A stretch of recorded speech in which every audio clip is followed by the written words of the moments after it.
Hello everybody, Flick here, and welcome to a Let's Look At of the Star Wars Battlefront beta, which has been going on PC, PS4 and Xbone. This is post-commentary over a match I recorded last night, so I'm not going to be doing a play-by-play of what's happening, you're just going to kind of see it in the background.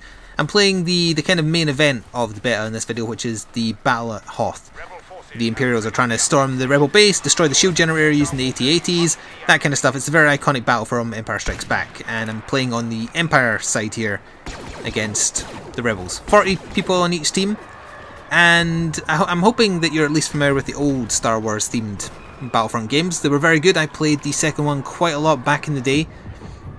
There's been a lot of controversy surrounding this one because of content that's not making it in, like space combat and such like. It's kind of watered down a little bit.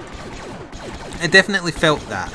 For the most part though, the gameplay is what I expected. It's a game that doesn't require much thinking. It's just kind of run around, have fun, get some kills, occasionally get to play as iconic Star Wars characters, get to fly iconic vehicles and take part in iconic battles, which is the thing that appeals to me over the generic military versions of this same formula. But I'll go back to the play-by-play a little bit in the sense that you don't just have to shoot the Rebels while the AT-ATs walk along. Also, there's Darth Vader. You have to do a little bit of an extra thing where the Rebels can activate uplinks, which call in Y-Wing bomber squadrons, which bring down shields that apparently AT-ATs have. And during the points where the shields are down, they can do the attach a cable thing to spin around them to try and kill them instantly, or they can just shoot at them. And that's the only time the AT-ATs are vulnerable. And for the Rebel side to win, which I've never seen happen yet, they have to kill both AT-ATs before one gets close enough to destroy the shield generator. So they activate these uplinks to call in Y-Wing bombers, and your kind of step-by-step as an Imperial soldier is to defend and stop them uploading at the uplinks. Also, there was a TIE fighter being chased by an X-Wing there and it looked amazing. So my current setup, I'm only like rank 3 I think when I was doing this match, so I've got the first upgrade you get is a thermal grenade that I just chucked back there. Standard grenade, I think it's got a reuse timer on about 8 seconds. The next rank up I got a sniper rifle, which is on my number 3 on the bottom right there. It's a little weird that the second upgrade you get when you have 3 total upgrade slots is a sniper rifle, because obviously everybody is going to use them. So it's a little weird, especially in an open map, that everybody will have a sniper on a 10-second cooldown that they can kind of just spam. Also, apologies for the dog barking in the background. You've also seen me using a few of the pick-upable bonus weapons, also getting killed. You can get a bigger explosive, that was the first one I got. You can get gun turrets, you can get access to playing as a hero or playing in a vehicle via these same things, and I also picked up a orbital bombardment, as you saw there. I don't think the Rebel side can get the bombardment on this map, but I might be wrong about that. I'm just trying to think if I ever saw it when I was playing on that side. No, I don't think I did. So sadly in this video you won't see me playing as Darth Vader. I've still not played as him. I did have some footage of a game where I was playing as the Rebels and I got to play as Luke twice. Also, this is me playing as an AT-ST, which is my first time. This was my first time playing as the AT-STs and also TIE fighters later in the video, by the way, so be kind. But the heroes, by and large, they feel a bit more sluggish to me than in Battlefront 2, or whatever it was called, the last Star Wars themed one before this. And obviously, if you see an iconic character running around the battlefield, you're gonna concentrate fire on them, so you die very quickly. It feels to me like their health is a little bit lower than it used to be, and as I say, they're a little bit more slow. They're still fast. They can leap across, you know, vast areas of the map instantly, but they still feel a little bit slow. So very often if you are playing as a hero on this map, if you're not inside the Rebel base running through the trenches and corridors, chances are you're just going to get shot up by absolutely everything. So I haven't had many successes playing as that. The reason I didn't pick the Rebel side map that I recorded as well is, for one, I do better in this one, and two, I ran into some problems when I was in the Rebel match that I recorded that I hope they fix in the full game. The biggest problem was random spawns. I don't know how to describe it. Also, this is me shooting at Luke, and he doesn't know I'm firing at him. I'm firing rockets that do crap tons of damage, so he can't really do anything because he can't deflect a rocket. Yeah, very often you will spawn nowhere near where you were. There's a pseudo squad system where you can choose to spawn on someone whose point of view you can see, but you can't just pick a point. And there was multiple times in that Rebel game I recorded where I just kind of spawned in front of an enemy and you can't fire as soon as you spawn. I think you might have like a grace period of 2 seconds of invincibility. That's not enough. So there was a couple of times where I spawned in front of soldiers, or you know, at the time it was Imperial soldiers, just died straight away. or I spawned in front of an AT-AT. They're on set paths, by the way, but you can actually get control of the head area to point guns. And I just got instantly explodinated by enemy players who happened to be inside the AT-ATs at the time I spawned right in front of them. So spawning needs some work. I would also say that the balance on the map is a little weird. I'll go into it more when we're into the tail end of this match, but if you look at the top there, you'll see the Y-wing outline, and you see the little kind of 3 circles, then the 2 AT-ATs. The 3 circles denote where the rebels are currently holding. So they have the first line of defense, then they have the second line, which is like the bit from Empire where they're inside the base. It's an internal bit, and then the third bit is open trenches in a huge flat area that's really no fun to play in at all, because you have to hide in a bunch of trenches and then you just end up getting sniped or stepped on. You really don't have a counter to the AT-STs that the Imperial side can spawn in. You have X-Wings, A-Wings and Y-Wings of course, but they're so busy trying to go after the AT-ATs or fighting off TIE fighters, they don't have time to go after the ground vehicles, and the rebels have no ground vehicles here. Now the upgrade I haven't talked about that I have that's on my number 2, it's like the gold laser beam blast. That is an upgrade I unlocked and equipped, where if I activate it I get a like 10-second buff where if I shoot shields or machines I do bonus damage. It's still not a lot more, but it is more. In that cave I was just looking at, that's where kind of like the second staging point for the rebel side is. It's a very iconic section from the movie. And you'll see us kind of going in there eventually and pushing. There's visual glare when you leave a dark place going into a bright place, which is realistic. But on the rebel side, it makes that particular door that I'm coming up to on my left here kind of unfair, because they can't see a damn thing as they get out unless they're zooming in with a sniper for some reason, which I think might be a glitch. Whereas the rebel side, as they're storming it like I am currently, I get to see everything perfectly, so they just have to shoot wild and hope for the best. Also, this is my attempt at sneaking in to try and get behind some rebel scum, because there's an uplink that they haven't activated right there, and they're going to obviously run for it because the other one is currently activated. So my plan was just to kind of skulk around until they try to activate it, because they have to hold a button on it for like 3-5 seconds, something like that, and that'd be the perfect time to strike. It works out kind of well, as you're about to see.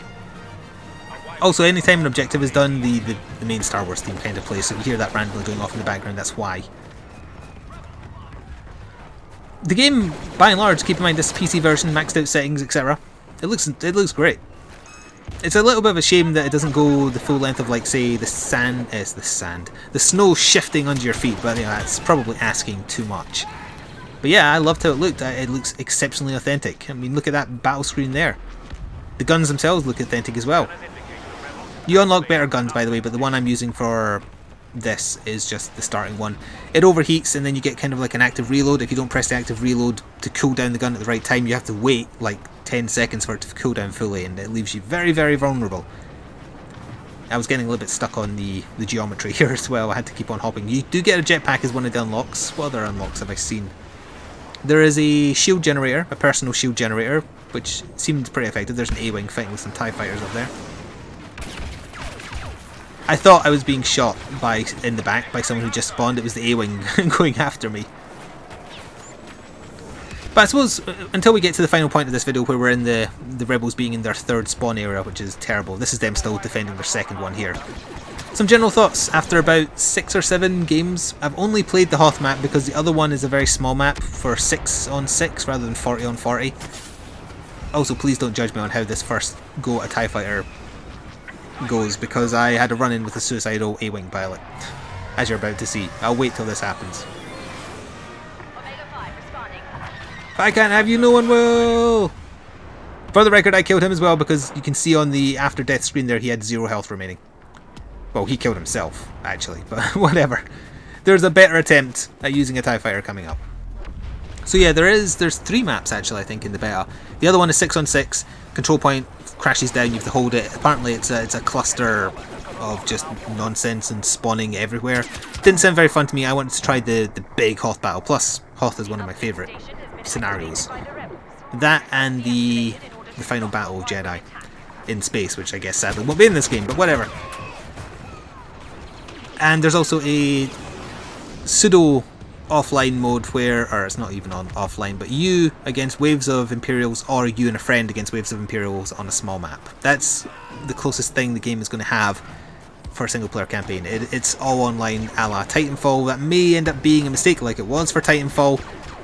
We'll see. I think this has got far more brand recognition though, and it might just carry it for that, because it's Star Wars and people love Star Wars. If you are interested, by the way, the beta is still ongoing. I'm not sure when it closes, but the full game is released on November 17th for PS4, Xbox and PC. I didn't leave my time with the beta, and I'm not necessarily finished with it. I'm planning to play more of it before it closes, hopefully. I didn't leave with feelings that, oh, I've got to go pre-order this right now. It's a fine game. I think I would rather wait until it was discounted a little bit, because it's online only, and I don't feel paying full price for something that's online only is acceptable when other features have been cut back. And I would be especially disappointed if so-called cutback features actually just turned out to be held back so that they could charge for DLC and expansions as the game releases. There's obviously going to be some kind of DLC plan.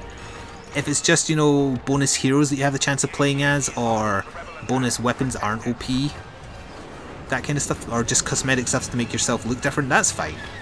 I worry though that it's going to be features, you know, features in inverted commas rather, that should have been just in the base game, like space combat maps or that kind of thing. It reeks of being held back to me. Even if they say they haven't held it back and there's just no plans to do it, it feels to me like I was gonna say that's a lie, but that's slander.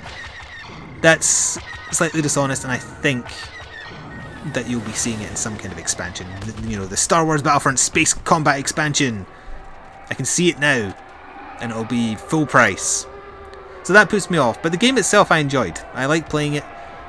Just don't go in expecting super tactical play-by-play combat, because for the most part, especially when you have 40 people mucking around against 40 other people mucking around, tactics aren't really going to matter. You just enjoy it. It's a little bit of brainless fun, and for the most part it was enjoyable, but not full price enjoyable to me. So we are into the point now where the rebels are defending their final point, and if I turn to my right here in a second, you'll get a better look at it as I'm talking about it. There's the shield generator, by the way. Yeah, so that's the final spawn point for the rebel army. As you can see, it is a flat area with a bunch of trenches. In my mind, they did this stage the wrong way around. That should be the first point, because in the movie, their first point was a bunch of trenches in a flat area. Then you kind of got to the rocky area, then you kind of got to the cave area, which was the best defended because it was a built-in bunker. So to me, they got it the wrong way around. I don't understand why the rebel army has the worst spawn point to end the map on when it's like their last-ditch effort to try and win. Makes no sense to me. Also, if you notice in the top right, the AT-ATs have barely been damaged. I've never seen the rebels win. I've seen someone mention on Twitter that, hey look, here's a screenshot to prove that the rebels actually can win sometimes. It's true they can, but it's very unlikely because the map does not feel balanced towards the rebel side. It feels like the Imperials have too big an advantage based on what they have access to, based on the geometry, based on objectives, that kind of stuff. Yes, the AT-ATs can be brought down instantly by the speeders, or whatever they're called. I can't remember the name of the snow ships. You actually see an attempt of one of the players to do that at the very end of the video. But it's too hard, because if anyone is seen attempting that, all guns turn on them, as they should.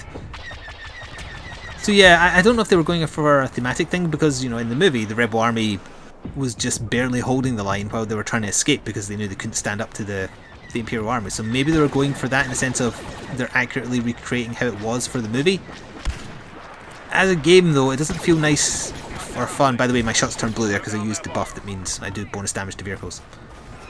It doesn't feel fun being on the rebel side. It feels like you're being pushed back constantly and it's the game working against you rather than it's, hey, enjoy this story where you're the underdogs, but you still have a chance of winning. You don't have a chance, really. Unless the Imperial side is just sticking their thumbs up their asses, it's almost impossible. Or if you just get lucky, I guess. So in a second here, well, in a few minutes here, 1 minute or so, we're going to see a win. But before that, I think I get up to some nonsense with a, yeah, I pick up a rocket launcher here. There's an A-Wing flying around that's very annoying, and I was going to fire at it, and you'll see that in a second, but I wanted to know what the A-Wing was, or whatever fighter it was, it's the snow one. I wanted to know what it was going to do, so I didn't fire, like right here. I had a perfect shot, and I just chose to see what it was going to do, because I wanted to see if it was going to do the tow cable thing. Now it didn't, but you will see that in a second. and then I ended up getting killed. However, some specials, when you pick them up, you do respawn with them. Some of them you do not. Also, to stop people camping vehicle spawns, if you do pick up a vehicle icon for you to say spawn as a TIE fighter. Good shot there. You have a timer to use it. If you don't use it by the timer is up, it disappears from you. And there's the win, so we'll see the shield generator getting blown up here. And also ignore the excessive swearing in the top right there. Apparently there is a lot of cheaters in the PC version of the game. I did notice quite a few people being timed out actually for cheating. But anyway, that's a little bit of a look at the Star Wars Battlefront beta. It's free and available to play for everybody. If you want to do it on PC, you have to have Origin, obviously. Keep that in mind. Thanks for watching. Hope you enjoyed, and I'll see you next time. Ta-ta for now.